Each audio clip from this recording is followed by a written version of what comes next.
El Campanario. Testimonios y actualidad de la Diócesis de Barcelona. Un espacio de la Asociación Internacional Juan Pablo II. Hoy, martes. Aprendiendo juntos, acción educativa. Y hoy martes, aprendiendo juntos, acción educativa, y tenemos como invitado al presidente de la Asociación Internacional Juan Pablo II, Pablo Marcet. ¿Qué tal estás, Pablo? ¿Qué tal, Javier? Buenas tardes. Muy bien, hoy tienes todo el micrófono, eres invitado único y vamos a hacer una pequeña tertulia, ¿no? ¿Por qué has querido hoy que estuviésemos nosotros dos? Bueno, he pensado que es importante el poder hacer un parón con nuestros invitados, que por cierto, hasta el día de hoy estoy muy satisfecho tanto de cómo has llevado este programa, como lo has dirigido magistralmente, y no te lo digo porque estés aquí, estoy muy contento del resultado, como de los propios invitados, ¿no? Sí, que más de los invitados, han sido muchos buenos y variados, ¿no? De diferentes realidades de la Iglesia, tal y como tú querías. Sin embargo, he querido hacer un parón porque creo que en algún momento de esta semana, tendremos 2 o 3 días quizá en esta fórmula, podríamos revisar ciertos temas candentes, lo que se puede llamar un repaso de los principales temas que se están desarrollando alrededor de la Iglesia, opiniones, tendencias, noticias de actualidad. Yo me dedico durante la semana a recortar algunos artículos de fondo que tienen que ver con nuestra nación, con España y con nuestra región, Cataluña, pero también con temas universales, con temas globales, ¿no? Que tienen mucho que ver con la misión. Me parece muy oportuno, Pablo, porque los testimonios están muy bien, es la Iglesia viva, ¿no? Pero también viene bien de vez en cuando hacer un poco de pausa, hacer una reflexión y, como tú dices, comentar estos temas de actualidad, ¿no? Y reflexionar, ¿no? Que sea un programa más reflexivo, por así decirlo. Sí, y además tengo a un buen partner aquí, que eres tú, Javier, porque no se trata yo de realizar un monólogo de ningún tipo, sino de poner encima de la mesa algunos temas y poder conversarlos contigo. Muy bien, pues será un placer. Adelante, cuando quieras empezamos con el primero. Bueno, vamos a ver. Yo tengo aquí varios asuntos que me gustaría tratar. Vamos a ver si primero los si te manejo parece, bien. Pablo, Sí, aquí los tengo. Mientras los buscas, voy a recordar un poco el dial. Estamos emitiendo en el 106.9 de la frecuencia modulada de Barcelona y también nos pueden seguir en el canal de YouTube, Asociación Internacional Juan Pablo II. Normalmente los programas se editan al día siguiente o a veces la misma tarde-noche ya están editados, ¿no? Allí pueden entrar buscando en YouTube Asociación Internacional Juan Pablo II y están todos los programas que hemos hecho hasta ahora del Campanario y de Rutas con Alma. Recuerden que el Campanario es de lunes a jueves de 4 a 5 de la tarde y Rutas con Alma es los viernes de 6 a 7. Estos son los programas que tenemos por ahora. Muchas gracias, Javier, por recordarlo, que es muy importante, ¿no? El primer recorte de diario que me ha llamado mucho la atención es el de la Cruz de San Clemente en Santa María del Mar. Pues La Vanguardia, en un pequeño breve, dice: Santa María del Mar acoge hoy una misa presidida por el cardenal venezolano Baltasar Porras, que ha traído una reproducción de la Cruz de San Clemente, símbolo de la alianza entre colonos e indios, bajo la cual se ofició la primera Eucaristía en Sudamérica en 1527. Esta celebración con jóvenes marca el inicio de la Cuaresma y cada año se celebra con una cruz de algún lugar que la fe cristiana es perseguida. Es muy bonito y muy importante, ¿no? Me acuerdo del último sacerdote que tuvimos este viernes en Rutas con Alma, como nos decía que de aquí salieron los misioneros, ¿no? Principalmente para América, salieron de Barcelona con Cristóbal Colón, ¿no? Y realmente por eso Cataluña es la capital de la hispanidad, ¿no? Y es muy bonito pues que se conmemore en Barcelona la primera misa que hubo. Y además el cardenal Porras es un cardenal muy valiente. Cardenal Porras está delante actualmente como punta de lanza del arzobispado de la Conferencia Episcopal Venezolana frente a la dictadura chavista, que ahora representa Maduro, ¿no? yo no suelo poner adjetivos, son adjetivos que están consensuados, diríamos, políticamente, ¿no? Es decir, que sabemos la dificultad que hay en Venezuela y hay un episcopado, hay unos obispos y el cardenal Porras es la punta de lanza de esta unión de los venezolanos católicos. Sería muy bonito poderlo tener un día en el estudio, ¿no? A este cardenal, si viene, no sé, Pablo, si eso sería posible. Estuvo en Barcelona, yo creo que ya ha vuelto a Venezuela, pero también hay que remarcar de esta noticia algo muy importante, y es que el cardenal Porras no se esconde delante del hecho de la evangelización en América. Parece que tengamos complejos porque no conocemos bien la historia, no la sabemos defender los católicos, ¿no? Y él, en tierra hostil, Europa ya, tierra hostil, en Barcelona, aún una tierra más complicada, él presenta la cruz de San Clemente, esa primera misa, esa cruz de unión entre los indígenas y los europeos, que solo trajo parabienes, ¿no? Claro, reivindicando la hispanidad, ¿no? Y la catolicidad, ¿no? España llevó la fe a América y es importante que obispos, como el que tú nombras, Pablo, lo defiendan con fuerzas contra la leyenda negra anticatólica y antiespañola, ¿no? Yo creo que esto hay que combatirlo. Totalmente. Y por eso le pongo en el ranking, en mi primera posición ahora mismo, pues el cardenal Porras. Pues muy bien. Pues Ese vamos es el ranking. a Vamos pedirle al para segundo. que el Señor le dé fortaleza al cardenal Porras para seguir defendiendo la fe con tanta valentía. Bueno, un segundo tema que he visto en los diarios, y lo leo brevemente, también es un breve, es: los obispos ultiman una propuesta de testamento vital. Dice, los obispos españoles preparan un texto genérico para ofrecer a los ciudadanos la posibilidad, prevista en la ley de eutanasia, que ahora está en el Senado, de hacer una declaración de últimas voluntades, en las que se incluiría cómo la persona desea enfrentarse a la muerte y qué tipo de cuidados paliativos quiere recibir. Así lo confirmó el secretario general de la Conferencia Episcopal, Luis Argüello, al término de la comisión permanente celebrada esta semana. Esto es muy importante, Pablo, porque desgraciadamente la ley de eutanasia no tiene remedio por ahora, ¿no? Con estos gobernantes, pero la Iglesia hace lo posible para que, ya que viene esto, por lo menos pues a nadie nos pille desprevenidos, ¿no? Si nos viene la muerte, que podamos morir cristianamente. Y que nos preparemos realmente a dar nuestras voluntades, a no cederlas a un malentendido, al Estado o a familias que no tienen sensibilidad, ¿no? Es decir, nosotros tenemos decisión sobre cuál es el final que queremos, y por lo tanto ese testamento vital me parece un acierto de los obispos españoles. Claro, esto es muy bueno, que los obispos luchen porque se defienda la libertad religiosa, ¿no? En este caso, pues de la religión católica, ¿no? Para que podamos vivir y morir católicamente. Esto es fundamental, ¿no? Porque si no, es muy triste, ¿no? Muchas personas que a lo mejor tienen una enfermedad, su familia no cree y mueren sin la asistencia de un sacerdote, mueren de mala manera. Y yo creo que esto hay que preverlo, y la Iglesia aquí ha estado muy bien anticipándose, ¿no? A lo que puede venir.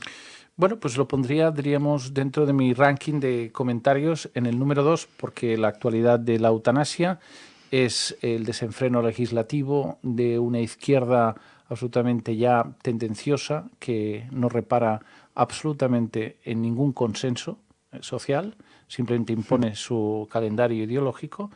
Y bueno, la parte tan dramática que nos estamos acostumbrando, ¿no?, a que los dramas se normalicen, ¿no?, como es la eutanasia, es un añadido más, pues, a esta fórmula ideológica impuesta que los católicos pues debemos combatir de una u otra manera. Porque que sea legal no quiere decir que sea moral, ¿no? Y aunque está la ley ahí, no se puede hacer nada contra la ley, pero sí que la Iglesia tiene el deber de denunciar, ¿no? Que eso moralmente está mal, como le dijo San Juan Bautista a Herodes, ¿no? No te es lícito estar con la mujer de tu hermano. Efectivamente. Bien, hay un tercer artículo muy profundo sobre las mujeres en el Vaticano. Es un recurrente mucho de los diarios, que se preocupan a veces de temas que la Iglesia la lleva con mucha naturalidad, pero que subrayan un poco de forma maliciosa, ¿no?, para poder meter algún tipo de cizaña, ¿no? Bueno, No es el caso de María Paz López en La Vanguardia, Fe en el Mundo, un artículo que, siendo ella corresponsal en Roma de La Vanguardia durante algunos años, se ve autorizada de vez en cuando a escribir sobre temas religiosos. Bueno, y el tratamiento que hace es el siguiente. Dice: la religiosa francesa Nathalie Bequart, recién nombrada subsecretaria del Sínodo de los Obispos por el Papa Francisco, ha ingresado en un grupo aún muy exiguo, dice María Paz, el de las mujeres con voz y voto en el Vaticano. Bequart, javeriana de 52 años, trabaja ahora codo con el otro subsecretario, el agustino español Luis Marín, nombrado como ella el pasado 6 de febrero. En la frondosa curia romana, el nombre y peso de un cargo en cada dicasterio, ella pues describe que es un órgano equivalente a un ministerio en un gobierno civil, puede variar ligeramente y eso no ayuda en el recuento. Hecho este aviso, 21 personas tienen cargo de subsecretario y de ellas solo 5 son mujeres. Bueno, el solo le encanta remarcar a María Paz, ¿no? Porque, en fin, le parece que la paridad tiene que llegar también a todas partes, entre ellas la Iglesia. Claro, ¿no? Lo que está claro es que la mujer no puede ser sacerdote nunca, ¿no? Ya Cristo quiso que fuesen varones y eso no se va a cambiar.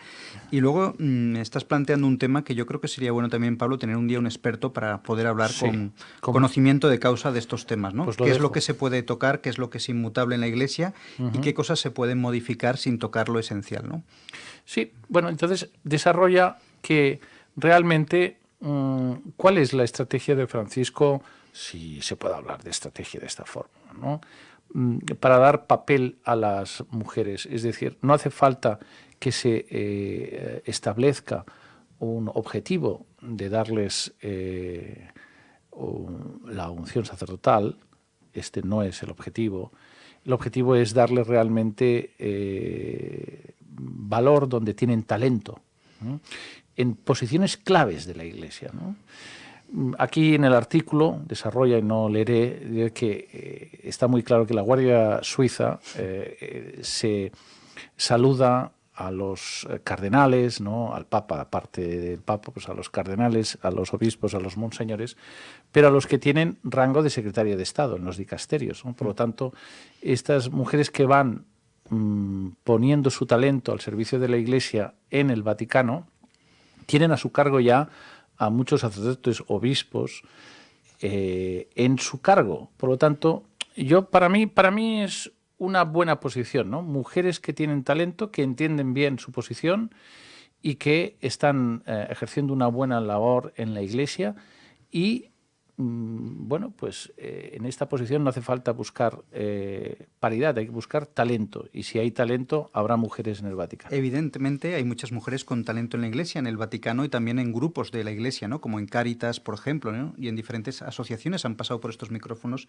varias mujeres, ¿no? Como la encargada de la obra mercedaria aquí y muchas, ¿no? O sea, realmente esto es muy importante, ¿no? Darles cabida. Y también no olvidemos nunca el gran poder que tiene la Iglesia las religiosas contemplativas, ¿no? Con el poder de la oración, ¿no? Realmente tenemos santas como Santa Teresa, Santa Catarina de Siena, doctoras de la Iglesia que han tenido mucha influencia, ¿no? Y recuerdo que a veces ha habido mujeres que han marcado el ritmo a los papas, ¿no? Aconsejándoles santamente. Totalmente. Bueno, recordemos que el Papa Pío XII tuvo a una religiosa muy influyente a su lado, que es la hermana Pascualina, ¿no?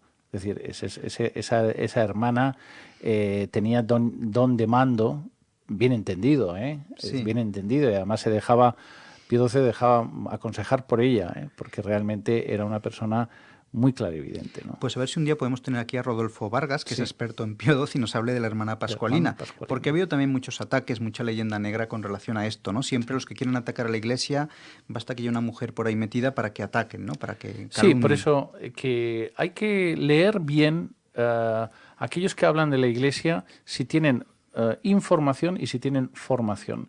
Puede ser que tengan información y carezcan de formación, o que carezcan de las dos cosas, que es lo habitual. Claro, en estos temas hay que ser siempre muy prudentes, ¿no? Nunca dejarse llevar por el subjetivismo, ¿no? Por la opinión, lo que uno piensa, porque a veces uno piensa que son cosas que son inmutables, pero no, se pueden mover, ¿no? Por ejemplo, y no pasa nada, ¿no? Claro. Hay cosas que forman parte del depósito de la fe que ahí sí que son inmutables, hay que tener bien claro esto, ¿no? Muy bien, Javier. Estamos ahora en el cuarto tema, ¿no? Diríamos, de este ranking, y es la religiosidad crece con la pandemia. Este es algo que se pregunta Josep Playà Maset en un Ajá. artículo muy interesante Bueno, que voy a leer en su inicio para introducirnos en este tema, ¿no? Porque, claro, todos sabemos que la asistencia a las celebraciones y al culto ha bajado en el COVID. Todas las parroquias de Barcelona, me imagino que el resto de España es lo mismo, han bajado también, por lo tanto, en su sostenimiento, ¿no? Pero se ha traducido también en un poco una forma diferente de celebrar el culto y los sacramentos, y esto preocupa también a la Iglesia, ¿eh? yo sé, Pablo, que tú eres siempre muy positivo y te gusta más ver el lado bueno, ¿no? Y ha habido partes buenas y partes malas, ¿no? La parte mala, pues los templos cerrados, a veces se ha puesto como algo casi obligado la comunión en la mano, cuando esto no debería ser así. Estoy convencido de ello, ¿no? Pero también tiene partes buenas de, por ejemplo, cuando uno se da cuenta que somos nada, ¿no? Realmente un pequeño virus puede poner en jaque a toda una civilización, ¿no? Tan avanzada, ¿no? Este hombre del siglo XXI con tanta tecnología, pues realmente basta un virus para que estemos en jaque, ¿no? Realmente, pero yo creo que en el balance sí que mucha gente ha vuelto la espalda a Dios, se da cuenta que todo es efímero, pero también hay un enfriamiento, ¿no? Una decepción a veces con la Iglesia, ¿no? Con relación a que cierren las iglesias, Sí. que sean cobardes los sacerdotes. En otros sitios pues han dado la vida por atender a los enfermos y aquí parece como que cierran las iglesias y se refugian ahí en su casa parroquial y bueno, que pase la tormenta, ¿no? Sí, realmente hay perfiles, ¿eh? Y hay unos que han cogido pues, el toro por los cuernos y otros Aquí tuvimos al que los han padre dejado. Felipe Simón, ¿no? Que él tuvo la valentía de tener la Ujú. iglesia abierta durante la pandemia, Un ejemplo. con la adoración al Santísimo Sacramento y bueno, siempre manteniendo las distancias, pero realmente la gente iba a rezar y se dieron frutos muy bonitos en esos días. Entonces dice Josep Playà Maset, dice, hay una máxima que asegura que todos somos ateos hasta que el avión está cayendo. Y algunas encuestas de urgencia parecían darles la razón. Un mes después del inicio de la pandemia, una encuesta en Estados Unidos, divulgada por el Washington Post, afirmaba que más de la mitad de los norteamericanos habían rezado para pedir el fin de la pandemia. Elisenda Ardèvol, miembro del grupo de mediacions de la UOC, ha escrito que en un momento de crisis podemos recurrir a prácticas religiosas casi olvidadas, como un acto de recuperar la confianza en la adversidad. Hace poco el cardenal Omeya coincidía ante la muerte, las incertidumbres, los miedos.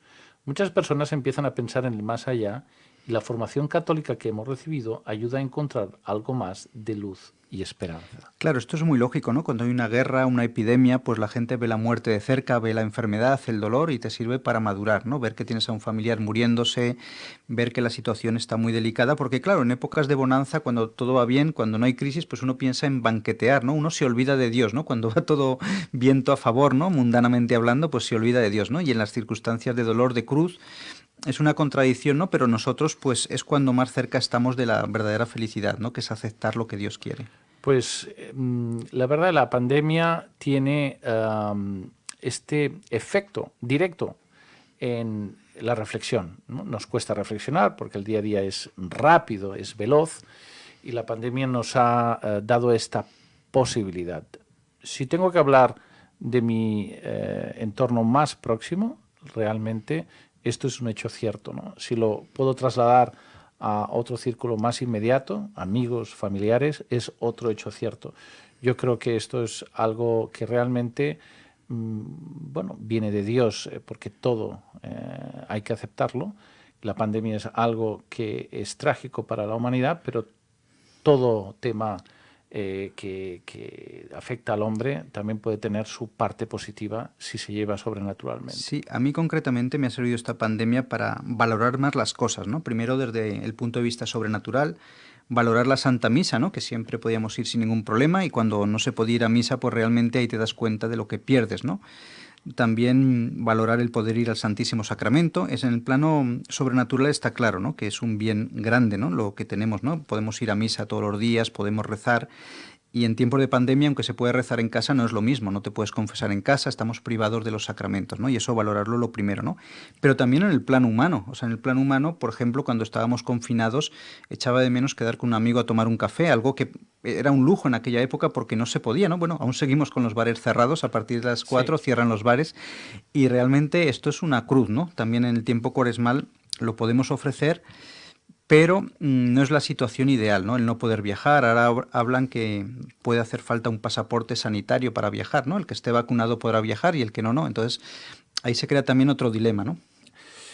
Es realmente contradictorio, es decir, no estamos acostumbrados a nada de esto, pero cuando tenemos una visión sobrenatural, conllevar un periodo tan calamitoso como este, pues te hace elevar el alma, ¿no? Así que sí que coincido que este periodo es un periodo también de oportunidad interior. Vamos al quinto tema, que es el tema que me ha llamado mucho, porque me ha enternecido, me ha llamado mucho la atención, que es esta monja francesa que cumplió 117 años, que es la decana de Europa y que superó la COVID sin síntomas. Bueno, que la decana de Europa sea, y yo tengo aquí la foto, tú la estás viendo ahora mismo, ¿no? Ajá. Una hermana con hábito, en actitud de oración, en su silla de ruedas, Sí, a sí. mí me enternece. Y que sea la decana, es decir, la mujer más mayor de Europa. Es increíble, una monja de principios del siglo XX. Efectivamente, ¿no? Entonces dice Lucine Randon, Sor André, rezando ayer en el jardín de la residencia de ancianos de Toulon, donde vive. ¿Cuántas excusas a veces ponemos para orar? Siempre podemos, dejarlo para después, saltarnos la oración. Sin embargo, ella, con 117 años, que tiene más motivos para descansar, ella al pie del cañón, rezando con 117 años. Esto me ha dado una lección de vida, Javier. Claro, y sobre todo porque ya va preparando las maletas, ¿no? Ojalá viva muchos más años, aunque muchos ya no. A lo mejor no se entierra, ¿eh? Igual no se entierra. Sí, también no me voy a callar porque a lo mejor. Pero bueno, ya uno cuando ya pasa de cierta edad, pues sí siempre tenemos que estar preparados, ¿no? Estar en gracia de Dios. Pues ciertamente cuando somos mayores y vemos cerca el final, pues tenemos que intensificar más esa preparación, ¿no? En realidad vamos a llegar con las manos vacías en cierto modo, ¿no? Porque no podremos devolver a Dios todo lo que nos ha dado, ¿no? Devolveremos una parte centésima o milésima de todo lo que Dios nos da, pero Totalmente. por lo menos que vayamos con humildad y lo reconozcamos, ¿no? Señor, pues mira, estos talentos me has dado, te he devuelto lo que he podido y ten misericordia de mí, ¿no? Que no te he podido devolver más. Dice, en su cumpleaños, 117, la religiosa anima a amarse los unos a los otros en vez de martirizarse, ¿no? Esto es un ejemplo. Bueno, igual es el secreto por el que ha vivido tantos años, ¿no? Que no ha sí. tenido odio a nadie, ¿no? Y no ha tenido bilis ni mal genio. Totalmente. Dice, Sor Andrés se suele levantar entre las 8 y las 9 de la mañana y se acuesta pronto, sobre las 6:30 de la tarde. Después de la comida hace una siesta. Esto quiere decir que... Muy español. Que hemos dejado algo en Francia, ¿no? Dice, pasa el día escuchando plegarias, reza y pasea en silla de ruedas por el jardín si el tiempo lo permite. Estoy malita, sabe, no se llega a 117 sin estar fatigada. Bueno, es una gran historia. ¿Y dónde está? ¿En qué parte de Francia Toulon, está? En Toulon. Ah, pues. En Toulon. Mira, sería un buen sitio, para Es un buen poder... sitio, es ahora del todo imposible, ¿no? Sí. Acceder a ella, pero bueno, sería una de las cosas es poder tener su mano con la mía, porque realmente me ha inspirado mucho. Sí, porque ha vivido todas las guerras, ¿no? La Primera Guerra Todas Mundial, la Segunda, todas. Ahora la guerra que llaman psicológica, ¿no? Del virus, Sí. todo. Lo ha pasado todo, ¿no? Bueno, aquí hay la sexta noticia. Si te parece, Pablo, sí, como hemos hecho ya 5, claro. vamos a pedirle a Nascu y que haga Por una supuesto. pequeña pausa musical con las 5 primeras y seguimos.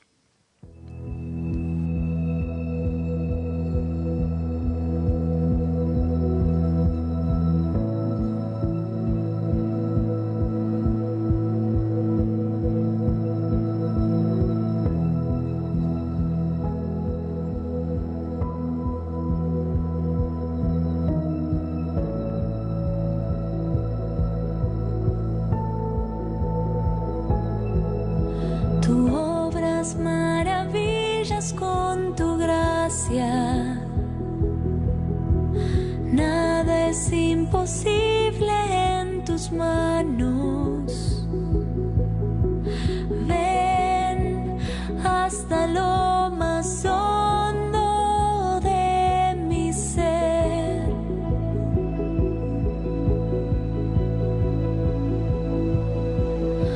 Tú obras maravillas con tu gracia.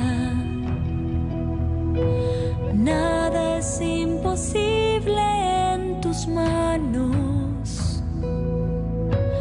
Ven hasta lo más hondo de mi ser. Ven, creo en tu palabra y tu poder, porque todo lo haces nuevo, Jesús. Todo lo haces nuevo, Jesús. Mi vida es tuya, Señor. Renuévame con tu amor, Señor Jesús.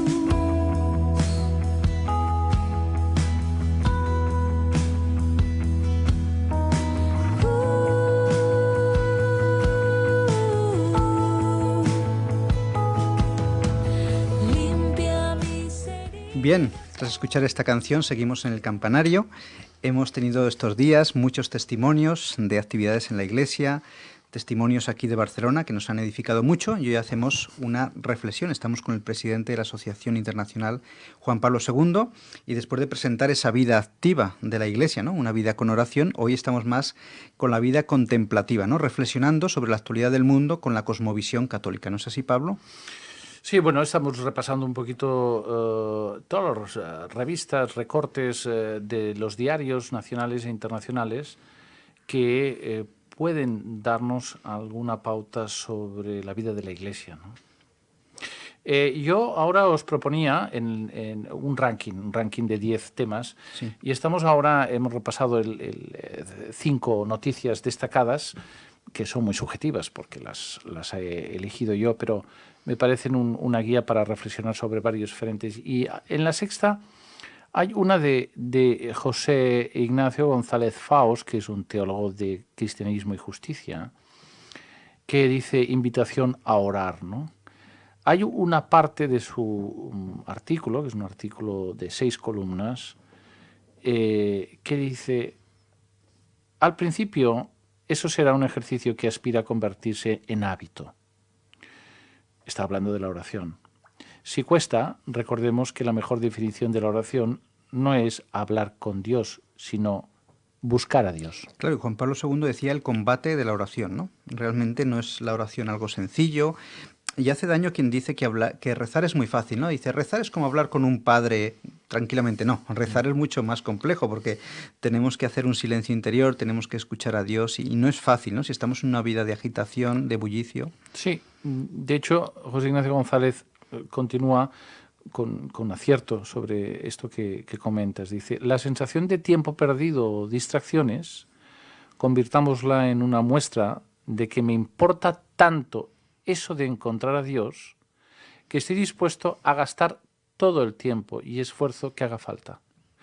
Recordando la quimera del oro de Charlotte, hagamos como una quimera de Dios. Me gusta mucho este comentario. Claro, si el oro es la oración, ¿no? Tener el encuentro con Dios, pues todo el camino, por largo que sea, es poco, ¿no? Realmente es lo que importa, ¿no? Es el negocio de los negocios, ¿no? Conectar con Dios, ¿no? Y realmente, claro, cuesta, pero hay que intentarlo y hay que pasar horas. Santa Teresita, recordemos que ya a veces se dormía rezando el rosario, tenía una vida, pero ha sido una gran santa, ¿no? El beato San Rafael Arnaiz, bueno, santo, ¿no? San Rafael Arnaiz también, igualmente, pues estaba enfermo, le costaba muchísimo la oración, ¿no? Pero los santos no por eso se han rendido, ¿no? Y si no, no habrían llegado a santos. Sí, y prosigue. Dice, cuando esa respiración silenciosa, que es la oración, se convierte en hábito, va dejándonos una sensación de misterio que nos envuelve. En contraposición al mero enigma, el verdadero misterio sigue siendo más misterio cuando más te adentras en él, pues el misterio es la infinitud. Eso que llamamos Dios es el infinito. La percepción del misterio que nos envuelve va dejando una sensación de profunda paz. O sea, hay aquí una relación entre el misterio insondable que intentamos abordar con la oración, que es el buscar a Dios, ¿no?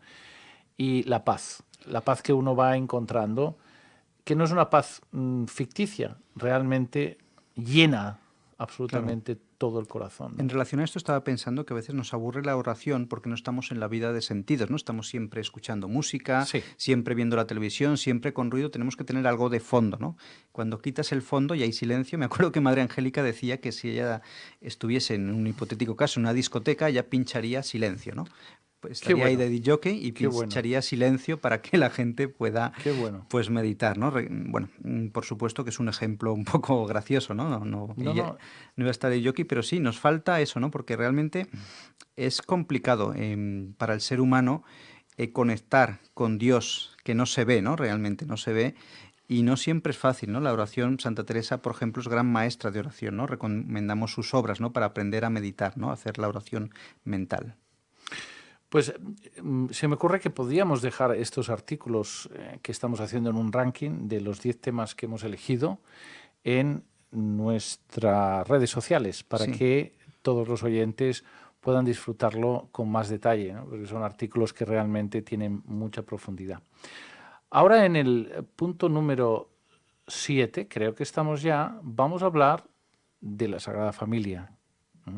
Sagrada Familia no nos podemos acostumbrar a ella, ¿no? Estamos hablando del templo, basílica expiatoria de la Sagrada Familia. Y en un artículo, Mossèn Josep María Turull, que es el director secretario diocesano de Turismo, Peregrinaciones y Santuarios de Barcelona, que vosotros tratáis este tema con mucha profusión los viernes. A ver si puede venir, por cierto, que yo siempre, Estoy seguro. contra el vicio de pedir la virtud de no dar, ¿no? Pero siempre aspiro a que vengan, ¿no?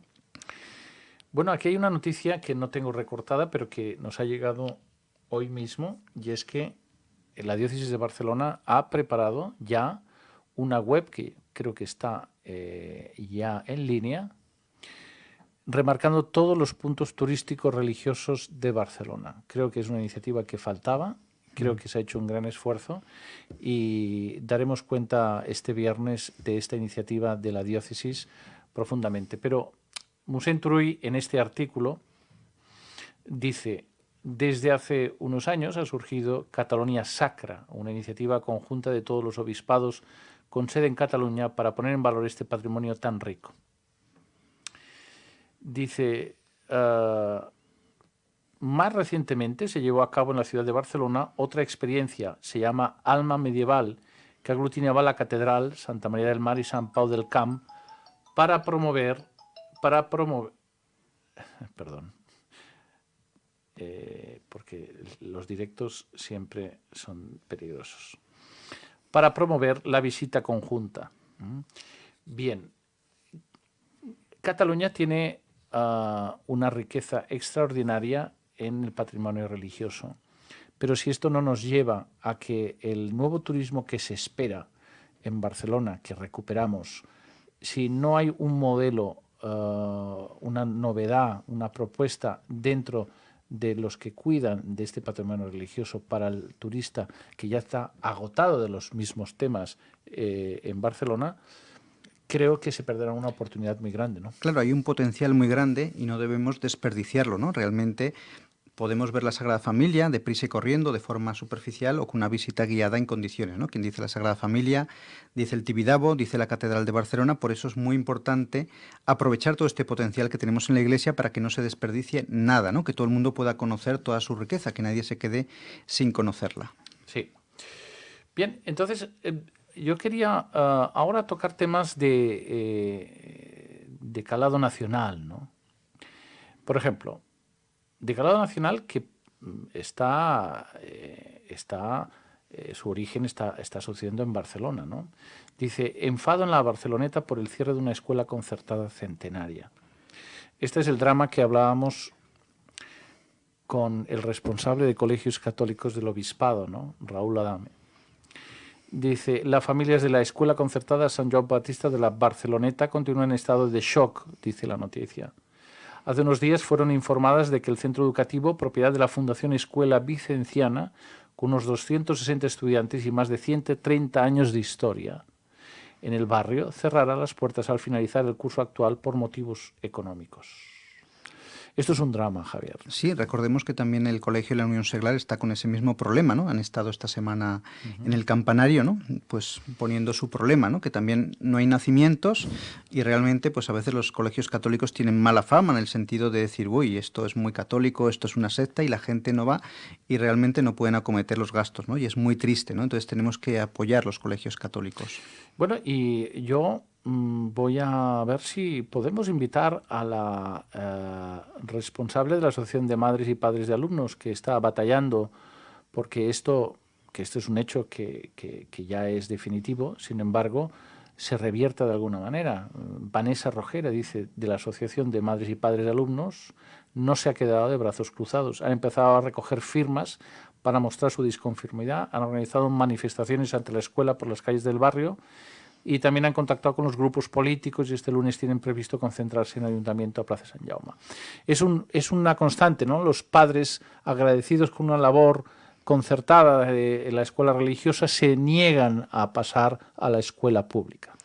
Claro, se quedan desconcertados, ¿no? Y valga el juego de palabras, ¿no? Realmente hay que luchar por lo que merece la pena, ¿no? Y estos colegios centenarios con tanta historia es una pena que desaparezcan por falta de medios económicos. Decía también el poeta, poderoso caballero es don dinero, ¿no? Y realmente tenemos que poner los medios humanos para que el bien se siga haciendo. Sí. Bueno, pasamos al punto número 8, ¿no? El punto número 8 dice, una generación perdida, ¿no? Lo firma Lorenzo Bernardo de Quirós y habla de nuestros hijos, o habla de la generación que nos sigue, ¿no? Y habla, tiene unos destacados que dice la formación secundaria ha dejado de ser un ascensor social. Acuérdate de quién vino aquí para hablar de ascensor social, ¿no? Sí. Que es el responsable de Braval, muy metido en la labor del Raval. Dice, la formación secundaria ha dejado de ser un ascensor social para convertirse en una trampa. Esto es un auténtico drama, ¿no? Que la educación al final se convierta en un boomerang, ¿no? Dice, la mejora educativa exige competencia y esto es imposible si no hay libertad de elección. Creo que acierta completamente en este artículo que dejaremos puesto en nuestras redes sociales y que subraya.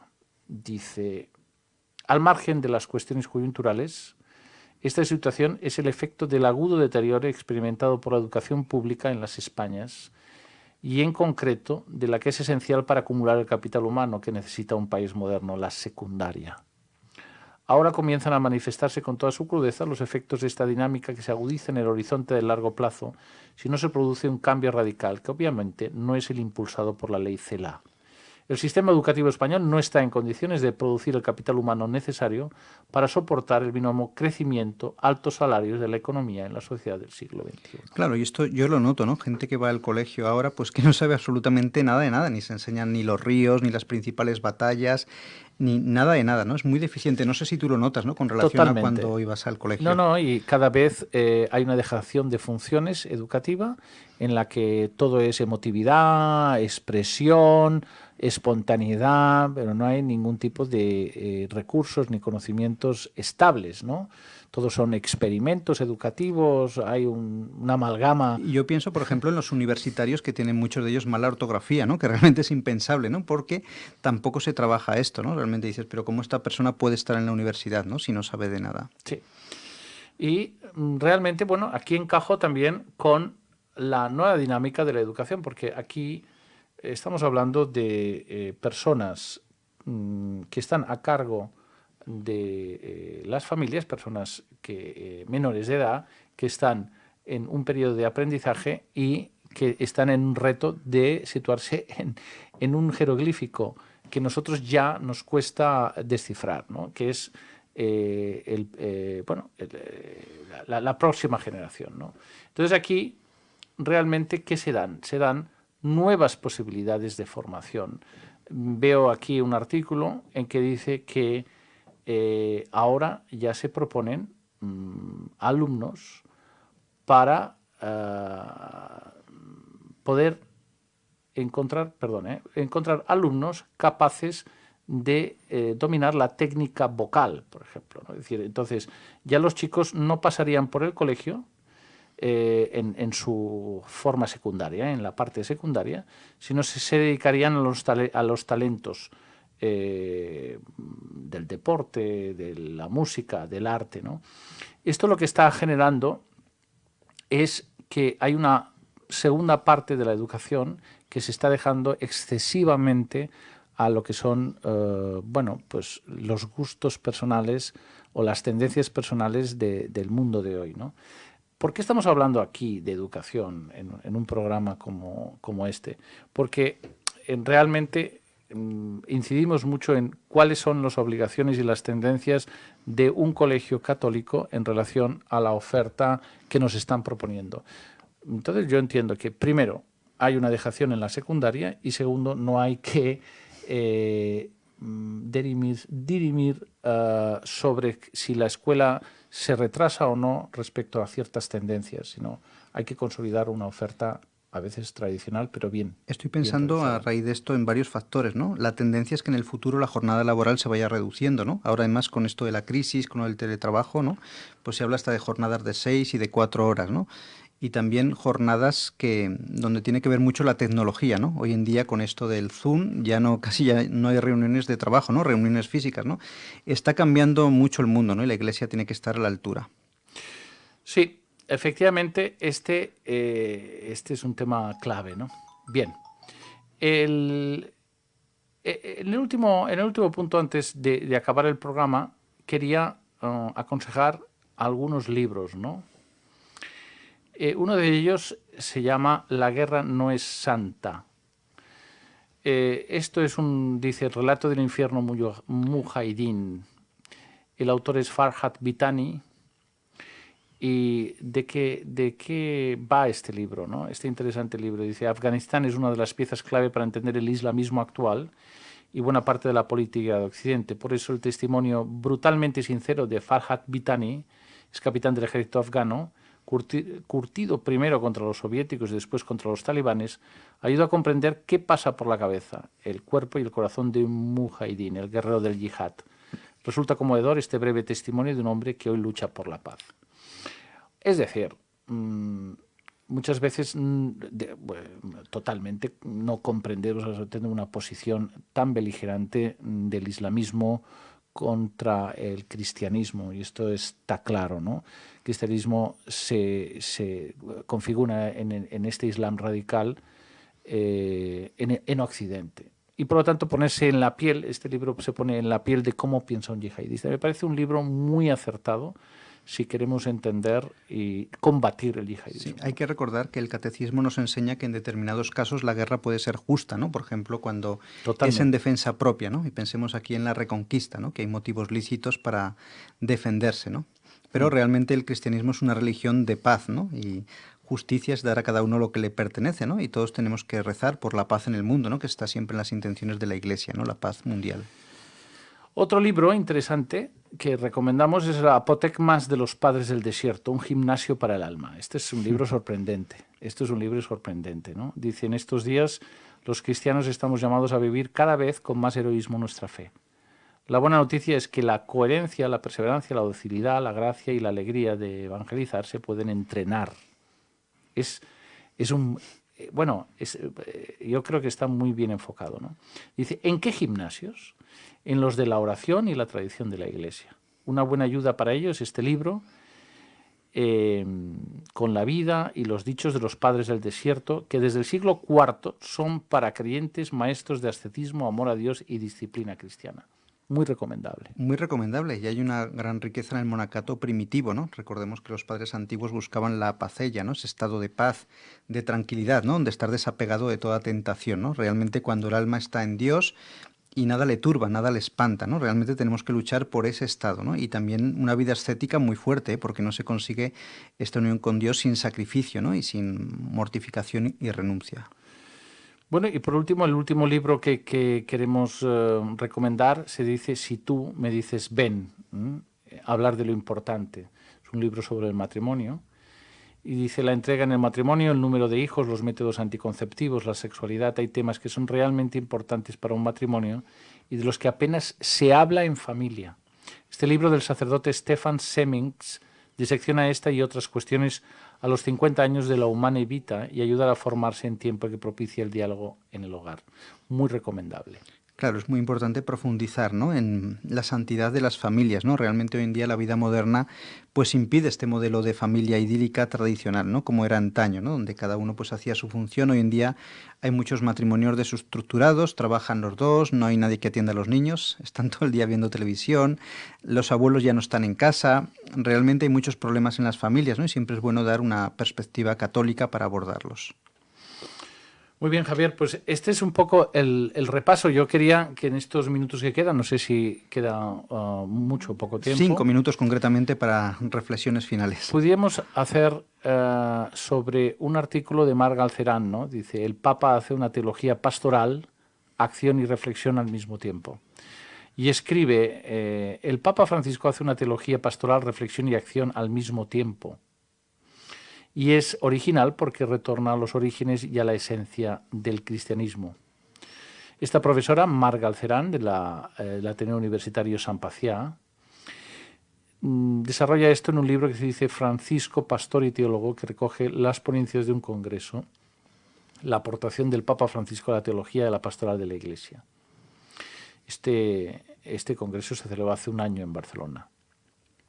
Dice, Francisco encarna la vida evangélica sencilla, sobria, con misericordia, proximidad, cuidado y atención a las personas que están en los márgenes.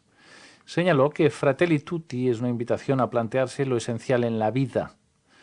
El decano de teología, Joan Torra, dijo que esta encíclica aporta a lo que ya se dijo en el Congreso un salto maravilloso a la mirada universal. Bueno, hay realmente una admiración de muchas personas a la aportación de Francisco. Yo diría que hay que hacer un esfuerzo para no deslumbrarse y sumar todas las aportaciones tanto del Papa emérito como del Papa Juan Pablo II y de los papas precedentes que han aportado tanto, ¿no? Parece que haya un antes y un después en la Iglesia, con descubrimientos diarios de teólogos que nos anuncian qué mal estábamos antes y qué brillantes somos ahora teológicamente, ¿no? Creo que hay que ajustar ese tema, ¿no? La caridad es universal e inmutable, ¿no? Ayer tuvimos un testimonio precioso de la comunidad del Cenáculo, que atiende pues a los chavales que caen en el mundo de la droga, por ejemplo, ¿no? También hemos tenido iniciativas como el Braval de Barcelona, Brafa. Realmente hay muchas iniciativas en la Iglesia para ayudar a los más débiles, a los que sufren, ¿no? Realmente es importante. La misión de la Iglesia es dar lo espiritual, pero también el Evangelio es más creíble cuando das lo material, ¿no? Sí, y en esta labor, bueno, pues tenemos un empeño especial que vamos a continuar con ilusión.